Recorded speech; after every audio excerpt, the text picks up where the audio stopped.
চশমা আর লাজুক চাহনি দেখে মনে হতো লাইব্রেরি থেকে কোনো এক মেধাবী ছাত্র ভুল করে ক্রিজে চলে এসেছে।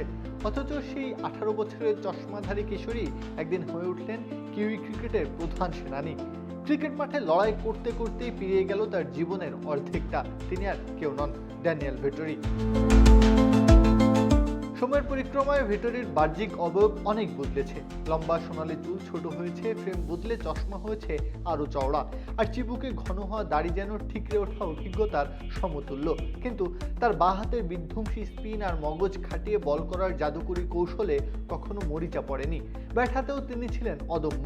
নিরলস পরিশ্রম করে নিজেকে লোয়ার অর্ডার ব্যাটার থেকে দলের অন্যতম নির্ভরযোগ্য মিডল অর্ডার ব্যাটারে পরিণত করেন তিনি। নিউজিল্যান্ডের সর্বকনিষ্ঠ টেস্ট ক্রিকেটার হিসেবে অভিষেকের পর রেকর্ডের এক সুবিশাল পাহাড়ও গড়েন ভেটরি। টেস্ট ইতিহাসে 4000 রান আর 300 উইকেটে রাজকীয় ক্লাবে নাম লেখানোর কীর্তি খুব কম অলরাউন্ডারেরই আছে। বিশ্ব ক্রিকেটে তখন পর্যন্ত এই রেকর্ড ছিল কপিল দেব আর ইয়ান বোথামের মতো কিংবদন্তিদের দখলে। টেস্টে জাতীয় দলে হয়ে একসময় দ্রুততম সেঞ্চুরি করা এই তারকা কিউই ক্রিকেটে রিচার্ড হ্যাডলির পর দ্বিতীয় সেরা প্রভাবশালী ক্রিকেটার হিসেবে পরিচিত। তবে মাঠে ভেটরি ছিলেন সর্বদা অদ্ভুত রকমের শান্ত, কিন্তু অধিনায়ক হিসেবে ইস্পাত কঠিন। ফিল্ডার হিসেবে অনবদ্য পারফরমেন্স করেছেন ভেটরি কিউইদের জার্সিতে। 2015 ওয়ানডে বিশ্বকাপে 36 বছর বয়সী ভেটরি অবিশ্বাস্যভাবে বাউন্ডারি লাইন থেকে মার্লন স্যামুয়েলের যে ক্যাচ এক হাত দিয়ে নিয়েছিলেন, সে দৃশ্য কোনো দর্শকই ভুলতে পারবেন না।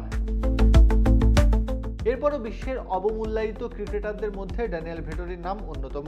একবিংশ শতাব্দীর সেরা এই কিউই অলরাউন্ডারের দুর্দান্ত সব ব্লাইন্ডার টার্ন যেন সৃজনশীল শিল্পের কারিগরি। চশমা চোখে দলের ক্রান্তিকালে তার খেলা সময়োপযোগী সব স্ট্রোক যেন অনবদ্য ক্রিকেটীয় কাব্যের অম্লান পঙ্গক্তি। তাই 18 বছর মাঠ দাপিয়ে বেড়ানো হ্যারি পটারের মতো দেখতে মানুষটা যখন 2015 বিশ্বকাপ ফাইনালে শিরোপা স্বপ্নভঙ্গের পর বিদায় নিলেন, বিশ্ব ক্রিকেট দেখল এক প্রকৃত জেন্টেলম্যানের প্রস্থান এক জীবন্ত কিংবদন্তিরও। প্রত্যহ কাব্য, খেলা 71।